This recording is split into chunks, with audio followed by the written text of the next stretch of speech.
The infamous. No, not even slightly. Oh yeah, that other guy who made that database too hard. That's what I know as.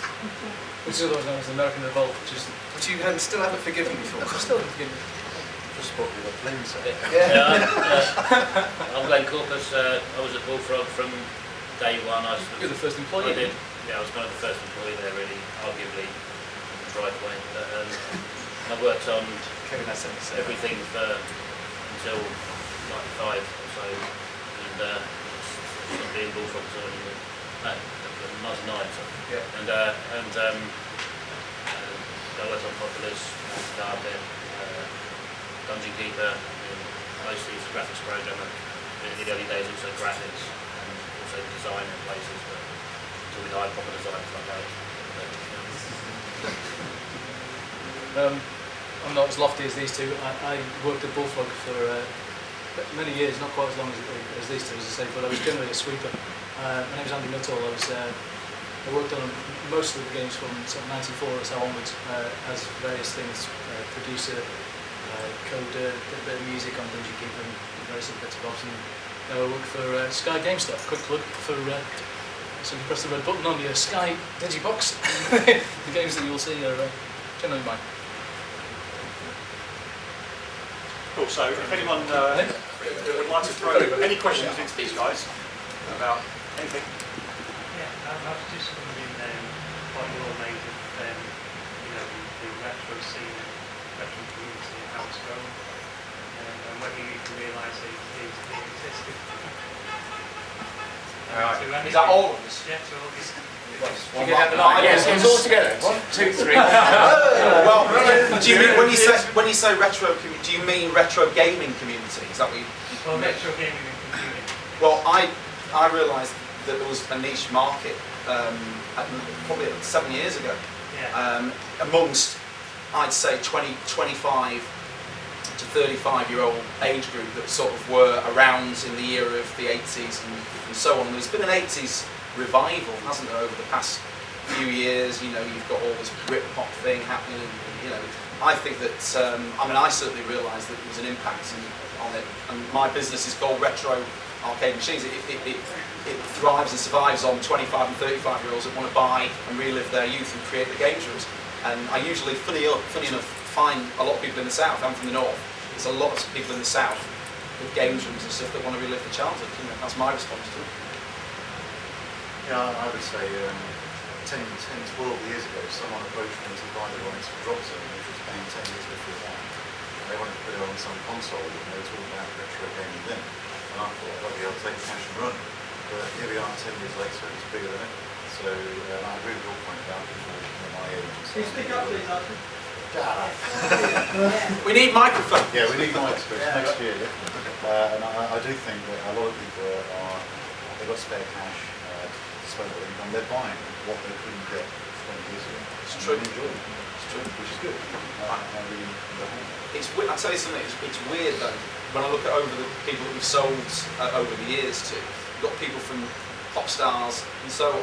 You tend to find people who run their own companies that got a bit of disposable income and so on, that want to, as I say, relive the childhood. Because one thing the retro gaming market has done is it has caused the prices of machines to be, that they're seen as becoming antiquities of the past, even though they are only, some of them 15 years old. They're like modern antiques.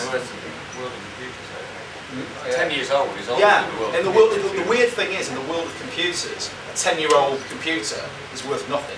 You know, but a 10-year-old arcade machine with all the decals and top flashes and all that sort of thing, you know, we worth 10 or 20 times. The weird thing for me, I think, is that when I got into it, it was about 1985, and in Bullfrog we used to have a games room, and there was a pinball technique called Black Knight 2000, and about 1997, the woman was going to stick it in skip because it would cost too much to run. And so, you know, it was a long story, but essentially we were going to stick it in skip, and I said, look, it's a work of art. Can I have it? And she said, yeah, sure. And so I brought my van in, or it was a mini clubbing actually, and I stuck it in the back of there, took it home, and then worked out on the internet using a site called Marvin 3M how to fix it up, and then realised that there's about, I don't know, on the internet there's rec game pinball. Discovered a massive community in England as well of about 140 people in the UK and tons in America. There's eBay's got loads of little businesses that float pinball stuff, and then from there I went on to arcade games as well, and they're arching through that on UK VAT, which has got about I don't know, a couple of 250 members or something like that. And you just think, oh, this is like a little cottage industry almost, and people who respect the things as works of art rather than just, Do any of you guys look at VAPS, the Video Arcade Preservation Society? If you look at the if you look at the collector count, the UK is the second biggest arcade retro community, whatever you call it, outside of America. So it's the number two. The numbers are growing. There's a thing just about the games as well, I think. I mean, this is always my big bugbear about the difference between the games that were written by the veteran coders 20 years ago and the kind of games that are being churned out in inverted commas by the industry now, The whole point was that when you had individuality, when you had kind of, it was some 14-year-old sitting going, this would be completely wacky, and I'll just write it, and anybody that wants it can have it. You then you weren't being forced into niches, and you weren't being forced into, it's got to be a shoot 'em up, or it's got to be, people were coming up with some really quite bizarrely interesting game ideas, and I think it's probable that as you get older, those are the kind of games that, although the graphics may not be as flash, the music may not be as flash, in terms of the sheer gameplay and the thinking about it and the kind of the way that it stimulates your brain as an adult brain, I think there's different things going on there. You're getting different bits tickled rather than it's just left, right, left, left. I think the man speaking the truth, by the way. This man speaking the truth. Bringing it out to the Croydon masses. Who agrees that 80s games are far more playable than some of the things that are around now? The single biggest thing with the modern stuff is, as soon as people find out the sort of stuff we do, I mean, I can bet you this, that how many people come up to you, when they find out what you do, they go, I've got a great idea for a game. And then they proceed to tell you a great idea for a story, for a third-person action adventure. And you say, well, what do you actually do? And they're like, well, you've got to go and save the princess and do... Yeah, but what do you actually do? How do you move, jump, fire, open things?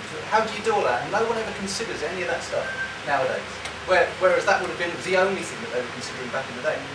That's true. And keyboard control as well. I suppose Zen-Nex and semicolon and full. Come on, I mean that's the way to play games, isn't it? You know what I mean? I suppose it is with without wanting to get into too much of a kind of marketing versus us type thing. We could go on for forever. Go on. But a decade ago or more, when you design a game, you really used to design it for yourself. Is that fair to say? Yeah. You used to design a game that you really want to play yourself, and then all right, if other people want to play it, fantastic.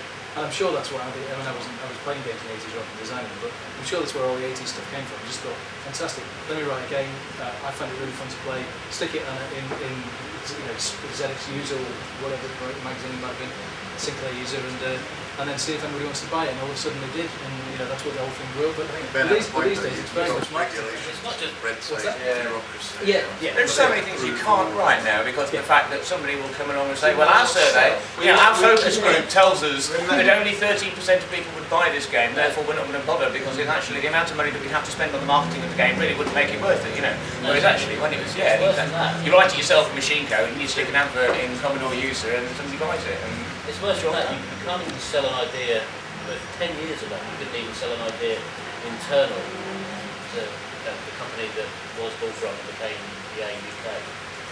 On game mechanics, you just can't get it past the marketing people and the people that have got a green. That's why I left Graham. That's why the three of us and the guy over there, we're all on the same team at a game that we were trying to pitch on perspective, what it would be like to play and what it would feel like. And we couldn't do it. We had to sort of go off and. Is there a film tie-in? It was called Indestructibles, and it could have been a fantastic superhero game. And they kind of, I am going to go to marketing business, but they kind of said, I don't know, people don't want to play more than one superhero. Look at City of Heroes. Hang on a minute. I can remember getting shot down with the whole... reasons. Well, actually, okay, straw poll here, right? Who would rather play Superman, or does everyone have their own idea of what their superhero would do? And if you could just pick your list of powers and make him your superhero, would you rather play that, or a Superman, or a Batman, or a Spider-Man? Oh yeah, big pants man. Who's for licensed guy? Hands up all those for licensed guy. Personalisation. Who's for personalised super me? Oh, it's getting on. Super me. Yes. I could have used you 10 years ago. Where the hell were you then? Well, he's got a question.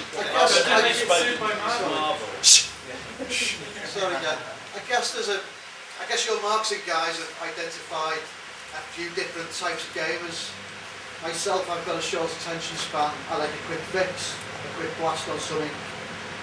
I might play for half an hour, maybe not even that. I've got into long games like Zelda, for instance, on the N64. I wish I hadn't. Things like that. Well, do you guys prefer a quick blast, or do you like doing big, involved games, or?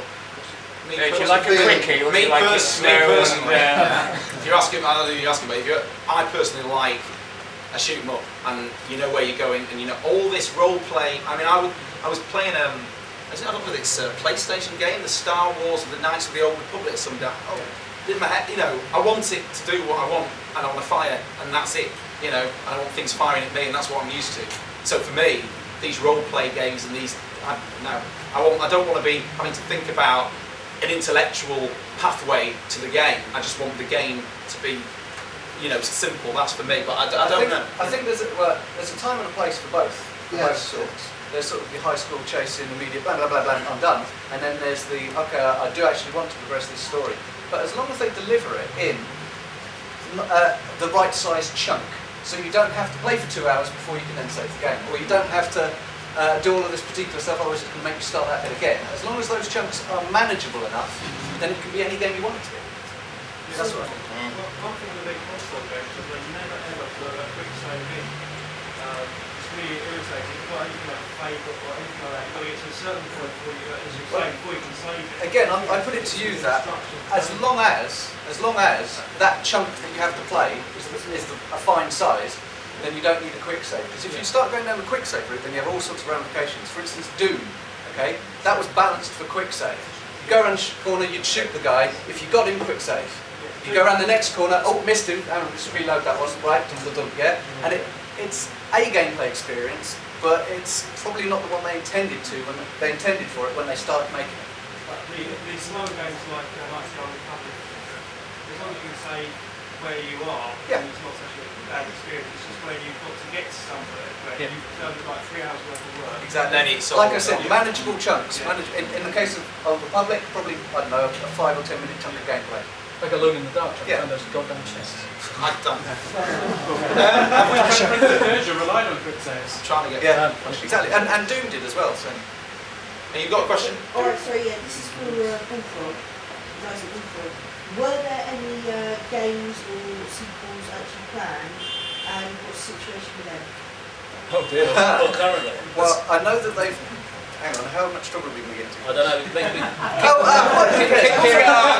the beans! I know that they've tried to get Syndicate going at least 3 times since we left. They keep on. About that. That's about the only one. There was talk of a Dungeon Keeper 3 just as we were leaving, which was all going to be sort of overground as well. But again, nothing is, unless it's Harry Potter, and the UK studio doesn't produce it. Harry Nosher. Yeah, that's what we if we'd have stayed at Bullfrog, which became EA UK, that's what we would be doing now is Harry Potter, which is, you know, I mean, you've got lots of them in a sense. EA UK, yeah. Well, we're not anymore. We're not anymore. No, but you would have been if you were. If we Yeah, still there. Bullfrog does doesn't not exist anymore. It's, But the studio became the main EA. Doesn't exist at all. So would we be getting any more like theme parks or anything like that? There was going to be, I worked on a game called Theme Resort, which was going to be a thing going based in a resort, you know. And then there was another one called Void Star, which was a game that actually came out that was Homeworld. Homeworld, yeah. Homeworld came out, which a few years later, because again the marketing people said that 3D RTS a 3D RTS in space won't work, and then Sierra brought out Homeworld and cleaned up, and Homeworld 2, if I remember right. Yeah. And Indestructibles, which I did have a few problems, and I can see why it was canon in some ways for us, but it was potentially going to. I mean, we just thought superhero game, you know, like a. So Kind of, let's clarify. You're now actually well, if you're working with the EA UK, would you? Yeah. Yeah. Yeah, I was wondering.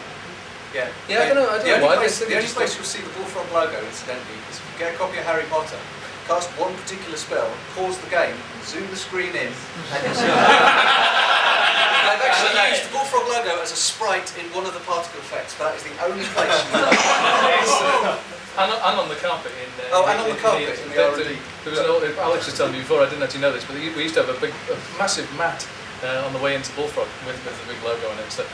And I think they were just selling everything off, and a guy called Ian Shaw bought it because he still works at UK, and he bought it and put it in front of his little area to those coordinates. So it's about the only place that you'll see a Bullfrog logo in UK. So did you? Have you? That's Mark Knight over there, who was one of the Bullfrog lot before you. Well, you can cast the Insultus Americanus spell, at which point Harry starts walking around, fucky eh, fucky eh. The last game that came out with the Bullfrog logo on it was done by Climax anyway. One of the theme parks. Was it theme park, which I worked on as well? That's right, that's right. Quake 3 came out, didn't it? On PlayStation 2. Oh right, that was Quake 3, great. Yeah. That well-known That was the version, start. yeah. I was going to say it was the start of the downfall. Probably the only One conversion before that was of the bit. I didn't realise a bunch of moans. I'm really sorry, but that's the reason we're going to Any more questions? People? I just wondered if we can just go down, is your favourite games or programmers from back in the day? Discs of Tron. Or favourite JSL William. Or favourite 64 music. Sorry. Games. JSL William, Matthew Smith. Masters of the Lamps. Masters of the Lamps? Yeah. Is that Flying through the rings, and then there's the genie with the bongs at the end, and he'd blow out like the colours, and you had to do the. Yeah. Was that partly because it had a good soundtrack as well? It was alright actually, but also because the last few levels. I didn't do it. No, I didn't do it. No, it's some American guy. But then the last few levels, because first you got the coloured ones with the notes, and then you got the colours without the notes, but then the last ones you got the notes without the colours. And so like people used to get me round so I could finish off the last few levels for them. Definitely Masters of the Lamps. What's your favourite game? Oh, right, If it was an arcade game, it'd have to be probably Robotron on Star Command. And if it was 64 or something, not excluding game stuff, it would probably be something like Sentinel. Oh yeah, Sentinel. Really good game.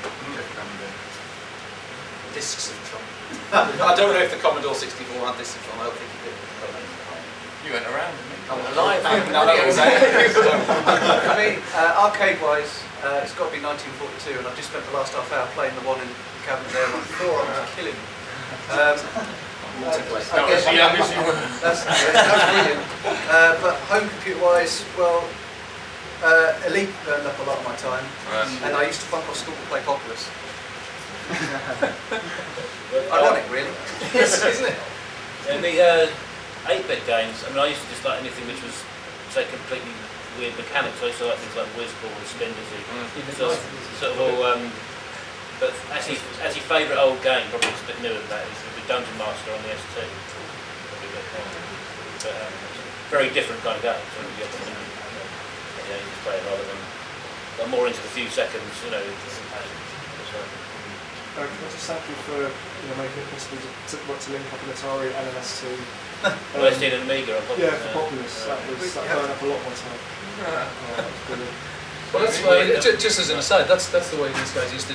Multiplayer first. It was always designed multiplayer first, and then if you make multiplayer fun, then the single player will come out of it. Populous was multiplayer only for the first until about 2 months before the end, and it's the only way you can play it. If you look at every Bullfrog game, the game that Peter Molyneux wrote, I think the computer opponent that Peter Molyneux wrote is basically plays like me, because I used to play against him.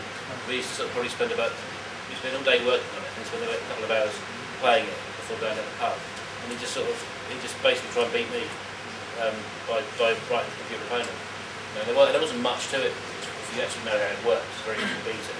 But it was multiplayer first, as were a lot of other Bullfrog games. Down Under, Syndicate, Carpet, Keeper, they were all multiplayer first. More questions? Favourite game? I'm afraid I'm going to repeat some of the ones the other guys have said. I mean, Whizball is probably my favourite. Time 84 did use up a lot of time at Gene Wolf. We used to play Time 84 constantly at like 3 AM while we were waiting for the sun to come up and the deer to start coming out in Guildford, Surrey Research Park, and go home and get some breakfast and then come back in, if I remember rightly. I don't know, Eugene Jarvis's stuff, I mean, it's just the most astonishing stuff ever, because Defender or Robotron, I think, are the two games for me that if you actually play as it was intended, using the proper control panels and everything else and the proper machine, you just completely forget about the controls, and everything becomes motor memory. All becomes just instinct rather than. I'm not very good at it. I'm shit at it actually, as it happens. But while you're there, you don't think about the controls. You completely forget about it, even though they're so hideously complicated. So I don't know. They're Defenders are the most, just purely from people who ask me for machines. Defender's probably one of the most asked. Have you got a ... Everybody you know it's going to be the Acorn soft. BBC Micro version of Defender. Yeah.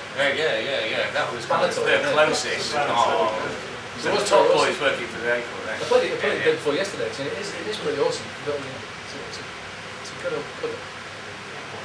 Next. Yeah, this is a program that's automatically researching some technical programming people, generate homebrew stuff.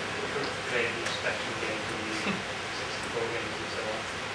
I think more power to them. I think again, with all the problems that we had in this whole sort of us versus them attitude against marketing, stuff like web distribution, micro teams, 3 or 4 people, everyone just working from home. I really, really hope people can make a go of it because, well, frankly, that's what I want to do. It's where the next resurgence is going to come from, I do find it slightly odd that there are people playing with 64s and Spectrums and that, because it's kind of a shame they can't be putting that effort into trying to write something on a PC, or there isn't a market for that. But the thing is with this, There just isn't. I don't know where you sell it. It's so easy to get. It's so easy to get fun out of something running in Flash on a website. There's kind of no market for weird little games, and I really regret that, because that's what I'd really like to be doing if there was a market. And if I could make a living, just writing stuff on my own again, it would take a similar amount of effort to what it used to take 15 years ago, then that'd be perfect. I just don't think there's a market for it, which is a real shame. there is this thing about a machine where you turn it on, it goes beep beep, ready. Yeah.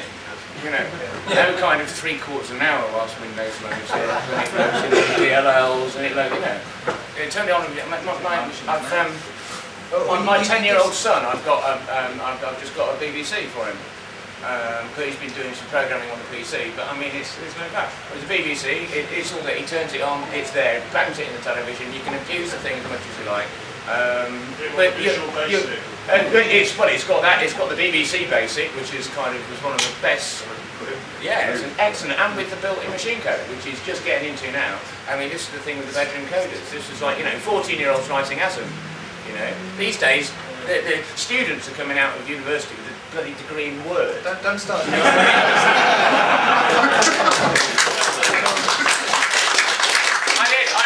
I just have to tell this. I was hiring programmers a few years ago, and I had a guy come to me who had a master's degree in IT. And I used to joke about this. He had a degree in Word, Excel, PowerPoint. He had a degree in how to use Microsoft products, and that was it. I was asking him. He didn't know. He had a slight problem remembering whether there were 8 bytes in a bit or 8 bits in a byte. And Boolean algebra, he thought he might have done a lecture on Boolean algebra at some point. He seemed to recall the lecturer doing true, but it wasn't really important because you need to know the file menus over there and the help menus over there. I will say that one of the biggest things for me in the resurgence isn't so much. I mean, absolutely right. What Alex said. All powers of people who've got who want to make new games for C64s and Spectrums and stuff. Because as long as there are people to want to play them, then as far as I'm concerned, people should be making them. But one of the reasons why I wanted to get out of when Think Park World was the last game I worked on at Bullfrog. Actually, Black and White was the last game I worked on, I suppose. But Think Park World was the last proper game I worked on, and it got to about 80 people or something like that. And I just thought, there must be something else, and I don't know. Yeah. Exactly. So that's why I moved to Sky because the what they call hidden. I think Stuff are doing a little article now on what they call hidden gaming, which I think is quite nice. A nice way of putting it, really. But mobile phones, interactive television, that kind of stuff. because they are pretty much, you know, they're really ropey bits of kit that are not designed for playing games on, and yet they're perfectly suitable to play games on, as long as the expectation level of the player is such that they're not going to get huge, you know, FMV intros. Well, I mean, you can do some fantastic stuff on it. The single biggest thing that holds back sort of mobile gaming and stuff like that is the interface, because they only ever have one input at any one time. Yeah. So you can't go up and right at the same time. You just have to change the games. But you've got to design a game for them all. Yeah, but again, you can't go to, if you go to the marketing people and say, okay, we're going to do a mobile game. I mean, the place where I'm at now has a department dedicated to mobiles. You've always got to make it the lowest common denominator. Where do you are working now? Well, they're not saying. They're both working for Coogee. It's not that bad, Coogee, yeah. It's not that bad. But it's right, and but you do have to, you know, if you're designing for, you know, cross-platform developments, and it's the same at Sky, because we've got about 35 different boxes, and you know, they've all got to be designed for, because a lot of people have still got those things, and mobile phones in particular are a nightmare, because they all use different, they all use different operating systems and everything else. So you have to try and design a kind of cross-platform operating system first. So, you know, great if people want to design new mobile phones and bring them out, and then all the old ones can get trashed, and we start designing stuff for the new ones, and that would be fantastic. But it'll lose something as well, because there's a lot of, these guys know much more than I do, but it's a challenge programming for very ropey, you know, old ancient technology, because you really try and squeeze, you know, the stuff to the nth degree out of it, even if it's down to Sky. Sorry for mentioning Sky all the time. I do apologise, but this is who I work for now, so I'm used to plugging them. But anyway, the company I work for now, I've got this little controller that you can only press one button on at once, and it won't recognise if you press two at the same time. So you've got to really try and design around that, and assume that people who are going to be playing it, which are generally not gamers, they're generally just people who, well, what happens if I press this button? And you've got to try and design the game around that, and it's really like, it's almost like designing for somebody in 1980 again. And that's where you get a lot of creativity, is actually when you have to work within the limitations. I mean, it's the same, this was exactly the same with all the SIG music, you know. I mean, in chip music, you've got three voices, you know, and you've got, not the sample. yeah, exactly. The programmer, completely. The programmer says, right, you've got, you know, a K and a half to be able to fit like your player and the notes. That hasn't changed at all. That's what we still do. I'm not kidding. I've written tunes that the actual notes were 300 bytes for the whole lot. You know, and you're just using, and you're finding interesting little ways. You're going to have to take a sequence and wrap it round and change the sound slightly when you're doing this way and stuff. And exactly, and it becomes about, it is about the music rather than the sound of the music. You kind of take the sound of it as it's a given, but you know that everybody's sitting listening to it anyway. So you try and make the melody, and you try and make the structure as good as you can. It's the same for coding games. I mean, we used to have things, competitions where they had 4K to do something. Yeah, and before that, maybe it's like 128 points. Yeah, right. What's he doing? Chess game on a Sinclair ZX81. Yes. But it really used to challenge you to actually tweak the code to death to get it proper. And you become a better coder for it. Yeah, definitely. More questions? How did you guys get into the industry? Is it, you know, a quick soundbite? Was it by accident or choice or whatever? I'm going to go my brother was a bedroom programmer, accounts lines. And yeah, computer, we all used it. Never made it to the industry. That's as far as it ever got for me. I was at school with Crowder. He came along to me one day and said, "Hey, how's the Death March go?" So I wrote him out the notes for the Death March, and then he came along with his Jean-Michel Jarre record and said, "Here, how's this go?" So I wrote him out the notes for Jean-Michel Jarre, and then we heard a piece that Rob had done and went, "Oh, fucking hell, you can do that! Oh, right, give me a box!" I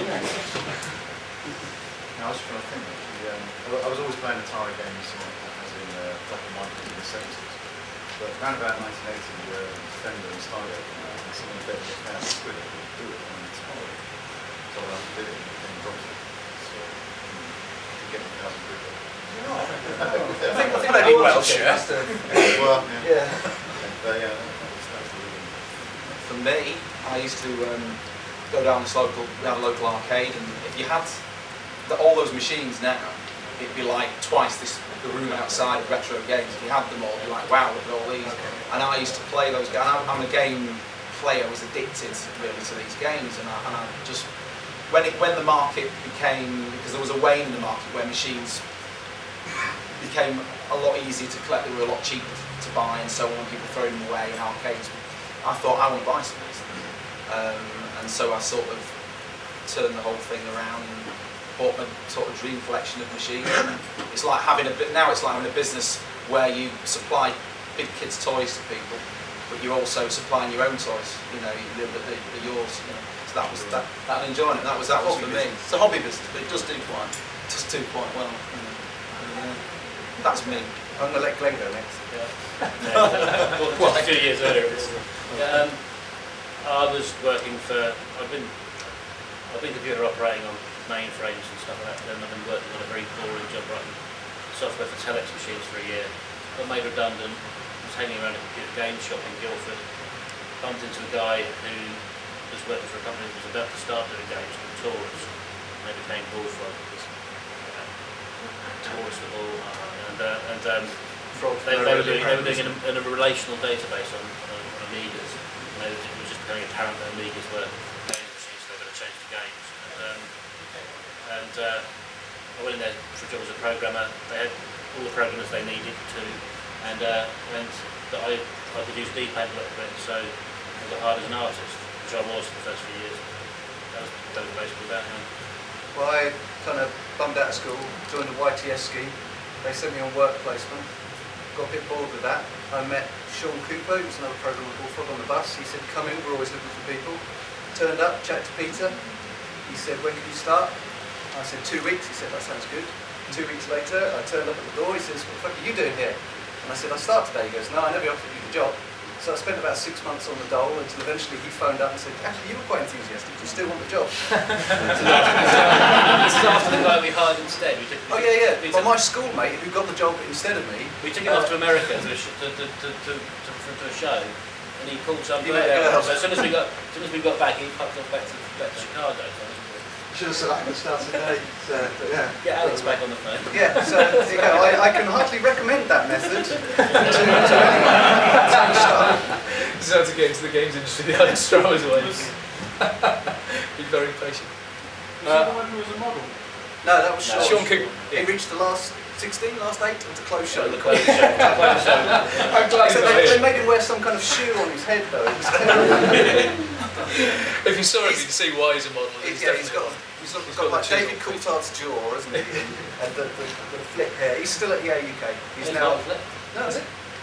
He left recently. Oh, there you go. He's just left the UK. He's probably a Coogee. I fell into a job as a journalist on Amiga Format magazine, and I worked there for quite a few years, and then I was editor of the One Amiga.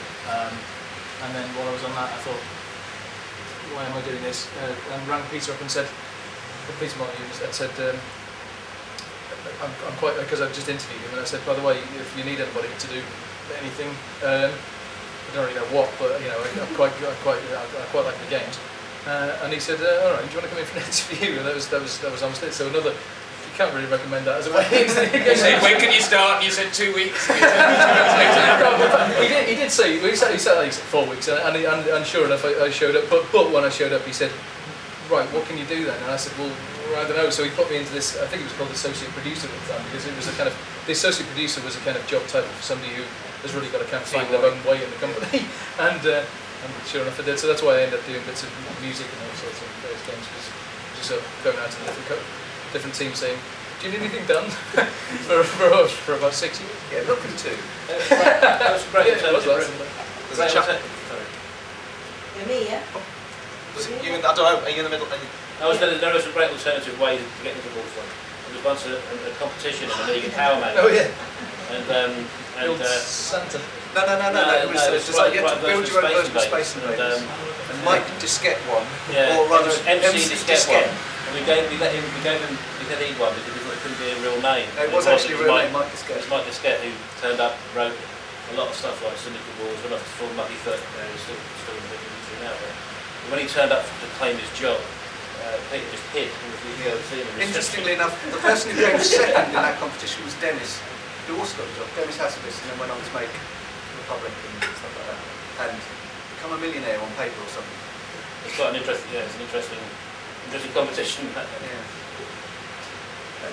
Now that Nintendo has said that they're going to be charging for the sales of retro titles over the internet, do you gentlemen feel that you may be missing out on some financial profit from your past story?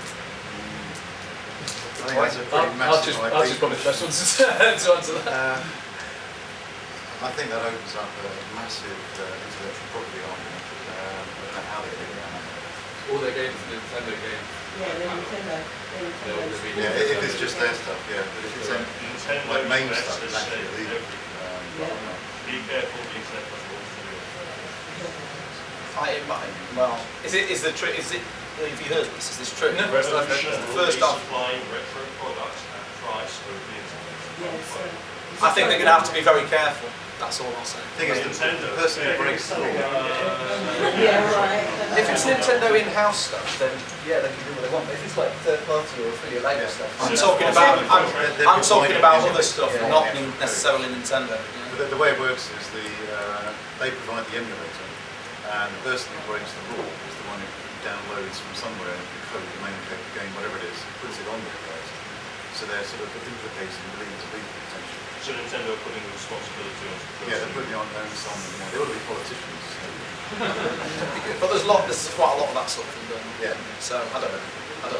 It's like saying you can't have, Napster gets closed down for music, and another one opens up, and another one opens up, and which it does. It did. Napster got their name's gone through this process. The only difference here is name's gone, but has it really? It hasn't gone. They just had to legalise themselves to avoid being ruled with this. I don't know. Opens up a whole load of can of worms, right? That's it. Moving swiftly on. Somebody's got. Jack in the green shirt. I'm a mad gamer and computer person. I've been doing coding on various websites and Visual Basics for about 5 years. And my question is, because all computer systems are different, and many games and various problems have bugs, is it easier to find bugs and fix them in consoles? Because bearing in mind everyone's going to have a different system. Like graphical, mainly texture in most consoles, like the minor bugs that you get anyway with games. I think it'd be damn sight easier to find bugs on old 8-bit stuff. You've got a lot less memory to hunt through. Yeah. What I'm really trying to say is that everyone's system is going to be different. Yeah. So, you get someone with a lower end system, I don't know, Pentium 3 or whatever, or a low graphics card, and they'll experience problems that other people don't. What you're talking about there is what we tend to refer to as the config test phase, which is the single nastiest piece in any PC development cycle. It's where you've got to try out your piece of code, and this is a programmer stalwart, it works fine on my machine. It works fine on my machine. And that is basically the programmer washing his hands and saying, your problem pal. And quite honestly, you can spend months in the config test on PCs. Yeah, exactly. It could quite literally be anything. Yeah, it's much.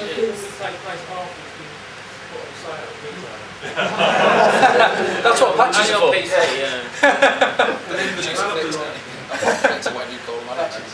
Patches, they are. But there are.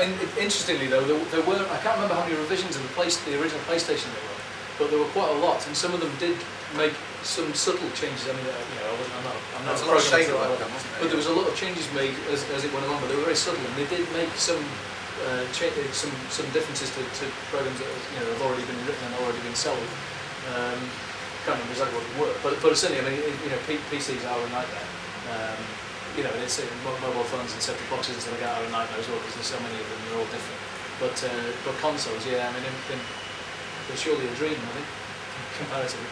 But I mean, they bring their own problems. They bring a whole new set of problems, like distribution and whatnot.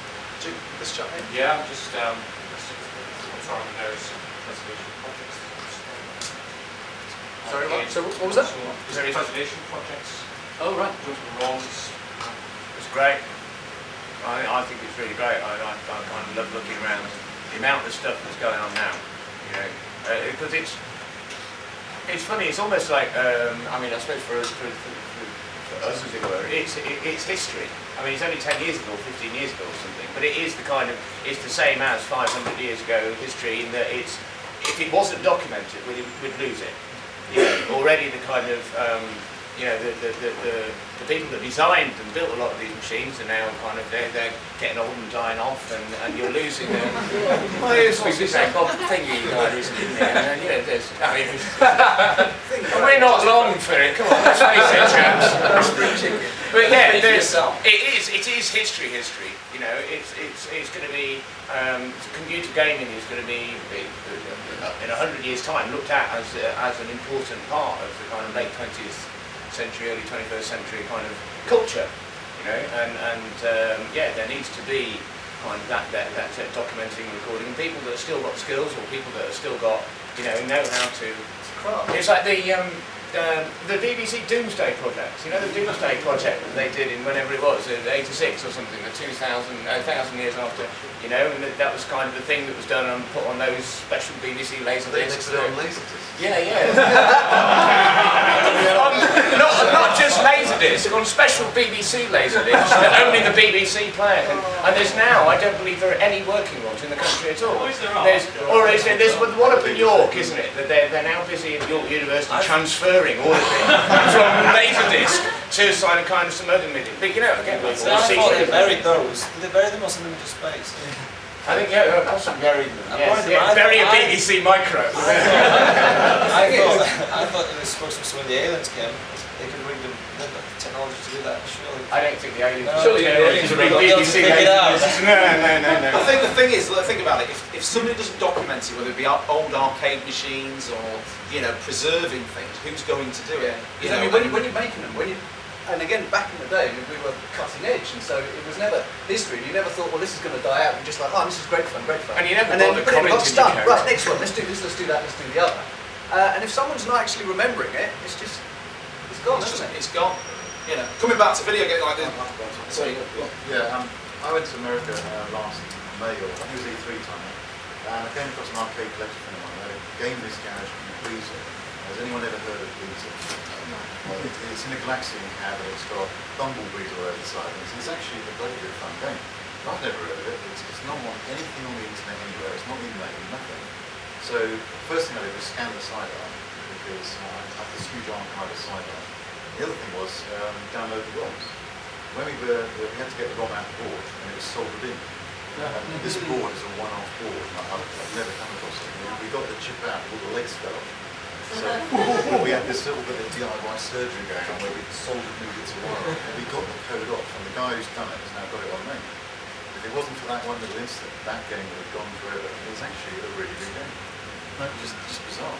But what would add to that, and I'm sure you definitely believe in this, is I'd say that anybody who can, anybody who's got the facilities to do it, should, I think, keep the cabinet, certainly the boards, and when you talk about old consoles, we need to keep dedicated ones, spectrums, and all this kind of stuff alive, rather than just when they break, fix the bugger. Don't just let it skip or something like that. Because it's the same thing. If they kept those old BBC Laserdiscs machines and the kind of boosted micros and whatever else they needed to go along with it, then we wouldn't have a problem. So we need to keep all this old hardware, up to scratch. And it saddens me a little bit when you see. Well, in fact, it makes me cry, to be honest, when you see sometimes the cabinets in particular just sort of stuck in a skip, or you see some hideous things. I think Andy's Arcade actually, Andy Welburn's got a site with a few pictures of kind of cabinets on fire and stuff like that. And I'm alive. It's a low point in human history, I think, when you get works of art just set alight. So anybody who's MAME is great.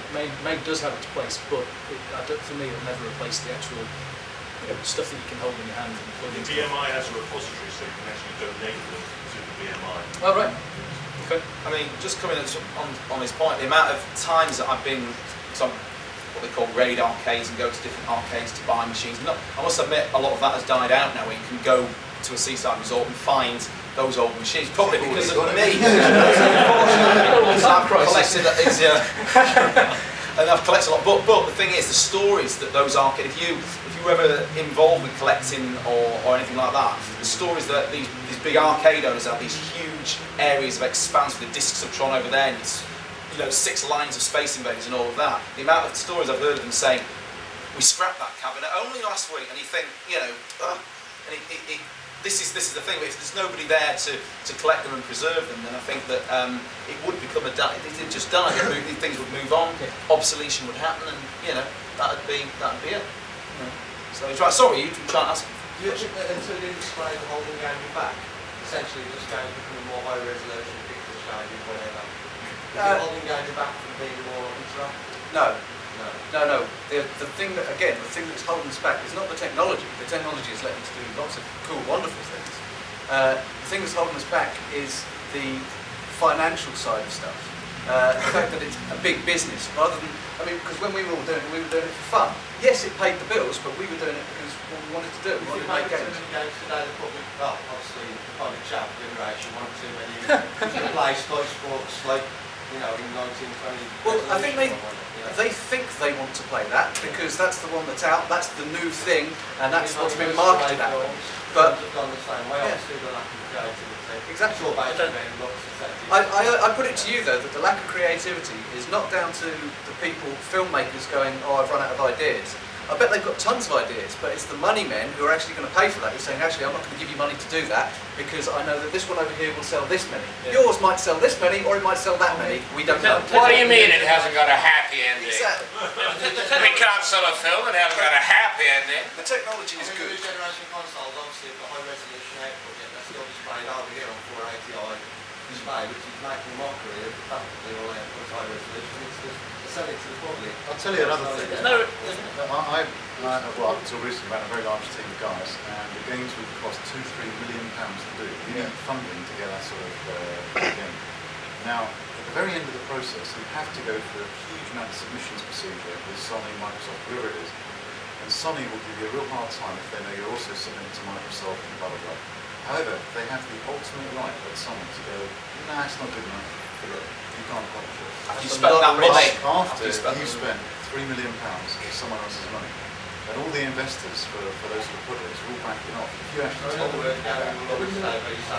yeah, but 20 years ago, we'd sit in a room for 3 months and play with an idea. It was ready when it was ready. And 3 months is no big deal. One guy, 3 months. One programmer, one artist, and possibly one musician. Now you've got 50 people, 100 people, £3 million at risk, and you've got marketing men, money men. Boils down to times have changed. Games are still playing for games like Holocaust, games like Res, you know, with more. Well, Res was an exception, and that's a hell of a game. Especially on the you get some that slip through your Reses and your Icos and your Katamari Damacies, and more power to them. The more of them we see, the happier I am. Ikaruga as well. I'm amazed Ikaruga made it through, but that's on the strength. That's on the strength of Radiant Silvergun having such a cult following. I mean, like I saw someone playing it earlier. So that there was a Saturn and a TV and Radiant Silvergun and all these other games, and the cartridge for Radiant Silvergun is probably worth more now than anything else on that table put together. You know, I mean, it's phenomenal. What are you going to say? Question. I was just going to say that I agree with Alex. You can't blame the technology. I mean, you probably could if you were doing it for PC and you weren't aiming for the highest of the high. Do a really cool game with a lot of nice technology in it with a few people. If you were able to do something basic and new, and it would just be high res and busy graphics and stuff. Maybe you need more entrepreneurs to fund things to make shelves. No, I'm just saying you could do. That would be useful, yes. If you know any, I'll give you my number at the end, right? We've all got cards. Is that? Do you want to say? Don't you think we're not effectively using the platforms we have though? Because I mean, you have things like the Game Boy Advance, Nintendo DS, Xbox Live Arcade. These are things where you can make simple games. Why aren't people using it? Because you can't sell them. You can't sell them to the publishers to make them. You won't get the risk. Publishers won't back it. It's too simple, and the platform holders don't like it because it's too simple and it hasn't got an endorsement. I mean, what seems to be the case, I think, from doing research, is that kids expect the expectation level of a game that a child is going to buy now is so much bigger. For one reason or another, good reasons are bad. The expectation level is that it's got an FMV sequence, it's got high resolution graphics, and it's an all-round kind of beautiful entertainment experience as well as just being a good game. And quite often, obviously, isn't a good game either. It's just all mouth and no trousers, so to speak. But it's the expectation level that's the problem, and And so the marketing people are feeding from that. The other, not so much the marketing people, all of them, but the heads of studios are concentrating on that particular bit of market research, which is it's safe. It's what sells, and if you don't do that, then you're taking a risk, and that's the problem. So it's like, you know, you can understand it, because if they're saying, well, 10 million quid, we've got 10 million quid. All right, we're going to spend it on a game. Are we going to spend it on something we're going to make 100 million quid back, or are we going to put on a risk that we might actually not make our money back at all? It's the same thing. NFL 1, NFL 2. Yeah. It's not because we don't want to. It really honestly isn't because we don't want to, because, man, we really do. Yeah. But we just can't. It's not our Think money. about it. It's the way the world unfortunately works now. Look at the music industry, for example. Yeah, you could have somebody for every one piece of music, if you call it a piece of music, that makes #1 in the charts. There's probably a billion other youngsters that have got really good creative ideas, but someone turns around and says, "Do you know what? The public not going to like that." So I think the public feed off that, but they also feed off the public, because they were the ones that created the sort of, you know, the kind of people expect what people come to expect now.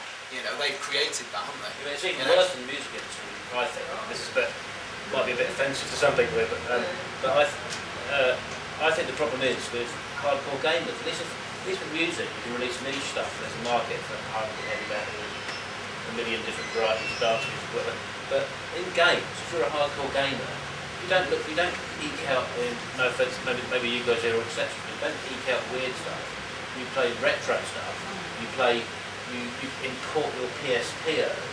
You play Counter-Strike for 4 years solid. Then you can gain money buying new graphics cards. You know, there are no niches. I hate to say it, but I blame the game buying public. Because they did. No, it's true though. If you're a hardcore gamer, what do? You don't play different games. Yeah, but is it because the marketeers have made those things for them to buy? Those little add-ons or those little... If you describe yourself as a hardcore gamer, you'd be the guy who's got PSP already with all the games in it, and or you'd be the guy that, yeah, I'm a hardcore gamer, I'm so great at Counter-Strike because I've been playing it. I don't know. I think there's this thing now about, my favourite genre has been the point-and-click stuff. I love all the LucasArts stuff, all the Sam Max and all that stuff. Yeah, Day of the Tentacle, man. And actually, my kids love it as well. Again, it's my 10-year-old and a 6-year-old, and they're both well into Day of the Tentacle. The humour of it, the gameplay of it. Even though now, looking at it, the graphics aren't sophisticated at all. Yeah. But think about it. If the stuff wasn't there in the first place, that would be. But then, I was speaking to Charles Cecil at the Revolution a few weeks ago, and I was saying to him about we've got this idea for a point and click, and he was saying nobody's making them. You can't sell them for love of money. I mean, that was a genre that seemed to be surely successful. Lots of people were buying the LucasArts stuff. LucasArts were obviously making money out of it because they were churning them out. And then, did it die, or did somebody, just at some point, some marketing droid come in and say, oh, that's fine, no, you have to do too much thinking. I would like to find out, though. It's lowest common denominator. Whether Ken Sam Max 2 is on my list. One of the things I think they did was try and overcomplicate it, because they made Full Throttle, didn't they? What was the one? Grim Fandango. Full Throttle was okay, but it was just incredibly short. Yeah. So it seems like until you run out of money or you run out of ideas, halfway. But it was a good game. Yeah. But then they brought out Grim Fandango, which was like they were playing about the control system. Trying to make this newfangled thing. It was quite a good game. And Monkey Island 4 as well. Just really ruined it. I thought the whole kind of control stuff. And I've got a feeling that maybe that might have been the problem. And what you people do, say you love point and click, say you bought another code for DS. So there's a point and click game, it's on a current console, but people aren't buying it. So no one's I'm guaranteed that no one's actually heard of it. Yeah. I've seen it in the shops a number of times and gone, I still don't know what that is. Then why didn't you buy it? Because it doesn't know what it is. I don't know what it is. I'm not going to risk $40 on the internet for. You go home, you buy, you say, that's actually quite No, that's a fair point. And you buy It it. is a fair point. But then also that would interfere with my Meteos playing time. Don't sell. And the niche games don't sell, so why should they risk money on trying it again? Yeah. Because Indeed. the demographic I'm getting, so they're buying the next wave back on the actual power farm. If it's a niche game with a smaller system like the DS, you don't need to sell 10 million copies. You can sell 50,000 copies in the app for 100,000 copies. No, there's actually, you have to make a minimum number of cartridges to get a Nintendo deal. Nintendo They do. got so much. But I'm sure it's less than for a PS2 game or something like that. Well, Nintendo were always historically more, weren't they? Yeah, I mean, the minimum Certainly order is card like 100,000 systems or something. were That's a phenomenally risk. high. huge risk. And you have to stump up the cash if I remember right, didn't you? I think you have to pay Nintendo to actually make the cartridges for you, and then they sell them back to you. I think it was. They've always been the take hardest £7 thing. off as well. They make $700,000 straight off. It's all complete risk. It's massive, massive. So we've got time to do one more, I think, and we're going to have to... Oh right, so We're just getting into it. We're just getting into it. Let's have a heated debate. There's a really good bar downstairs. We'll answer questions in the bar. There are companies as well that have changed, brought old cabinets, old retro back again, by the way, to bring it all back. Anyway, he says. Anyway. Okay, just one more thing. This guy in the middle. Well, we haven't heard anything. Any big companies like Tato, Namco, whatever, going to redo some of their old games. They have. I know for a They are. start. Old They Space. put a game in my booter. Yeah. You've got a really big one. Yeah. It's much more than a crappy old Christmas machine or whatever. Yeah. And they make a lot of money. Tato have released a combined cabinet. Kicks and Space Invaders is a cabinet. Yeah. The thing is, guess what? It's £2,500 and it's got really crap artwork on it. It's just go and buy a real Space Invaders and have 2 board sets. Yeah. But they are there. There are companies. Should we say, from what you've said, there are companies here in this room that can supply you with what you're asking. There you go. You know what I mean? So, I've worked with Sky. Yeah, but Taito did do this. They did do this. Yeah, 25th and It was out at the ATR, which is a gaming show at Expo 2 years ago, I believe. Yeah, Namco. They've released a Gallagher Pac-Man thing, I think. Reunion machine. It's called the reunion machine. Hey? You're right, I agree with you, they're not. But it's a low risk for them, isn't it? Because if they release, I mean, it's like all the collections you release on the DS and stuff like that, because it's low risk for them, they've got to pay very little for it. And then they sell it out, and people like you and me buy it. You know, it's not like they're aiming at the kids. All they have to do is just stick it out on the shelves, and we'll go in and go, fuck it, I'll publish it. Anyway, are you saying that you've got a bar that you want a machine? Is that what you're saying? No, I haven't. I've built my own arcade machine. Fair enough. But it'd be nice to see them in bars, you know, because obviously people own bars. Well, you're not looking, because we've got quite a lot here out in bars. Old stuff as well. Do you think next Grand Theft Auto maybe would be developed if there were no punch and kick sensors like the iToy, and then there was say children going too far, then by actually... That gets into quite a deep area. Maybe we'll talk about that one in the bar. There's too many video I'm worried by those bongos.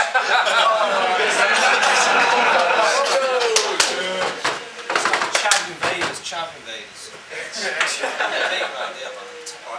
Okay, well listen, thanks everyone for the questions, and I'd just like to say thanks to all these guys. Thanks for having me.